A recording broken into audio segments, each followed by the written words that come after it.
हिमाचल प्रदेश में scrub typhus जानलेवा हो गया है। सोलन के 55 साल के व्यक्ति की स्क्रब टाइफस से मौत हो चुकी है। ये बीमार व्यक्ति आईजीएमसी के आइसोलेशन वार्ड में दाखिल था।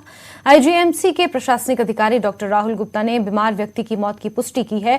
इस साल स्क्रब टाइफस के अभी तक 900 मरीज के टेस्ट किए गए हैं, जिसमें से 86 मामले पॉजिटिव आ चुके हैं।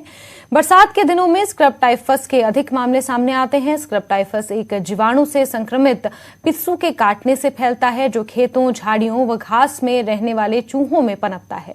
जीवाणु चमड़ी के माध्यम से शरीर में फैलता है और स्क्रब टाइफस बुखार बन जाता है।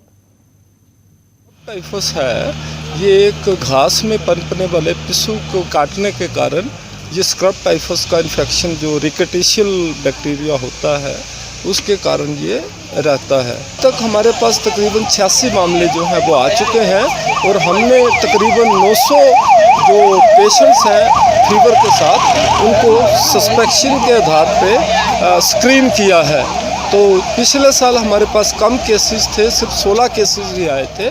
और खबरों में आगे बढ़ेंगे, जहां कुल्लू से खबर है, जहां 4 ट्रैकर्स के लिए रेस्क्यू दल में कुल्लू पुलिस के जवानों को भी शामिल किया गया। एसपी कुल्लू गुरदेव शर्मा ने 4 ट्रैकर्स के लापता होने की पुष्टि की है। दरअसल मलाणा की पहाड़ियों में पश्चिम बंगाल के 4 ट्रैकर्स लापता हो गए हैं। ये सभी मलाणा के देवरत्न टिब्बा ट्रैकिंग के लिए निकले थे। ये कुल 6 सदस्य थे, जिनमें से 2 ट्रैकर्स कुक के साथ मलाणा लौट आए हैं। अब प्रशासन ने अटल बिहारी वाजपेयी माउंट ट्रेनिंग संस्थान मनाली और लोकल रेस्क्यू दल जारी किया है।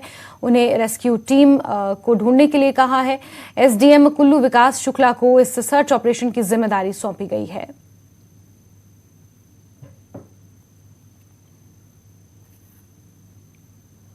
चार ट्रैकर जो कि कलकत्ता वेस्ट बंगाल के रहने वाले हैं, वो ट्रैकिंग पे अली रत्नी टिब्बा के लिए गए थे और वापस नहीं आ पाए हैं। तो उनके साथ में टोटल ये 6 लोग थे और 6 में से 2 लोग तो बेस कैंप में ही ठहरे थे और ये 4 लोग जो है बेस कैंप से अली रत्नी टिब्बा के लिए गए थे। हमारी माउंटेनियरिंग की टीम और लोकल रेस्क्यूअर्स और पुलिस की टीम लगभग 1 दर्जन लोग जो हैं इनकी सर्च के लिए गए हैं ऊपर।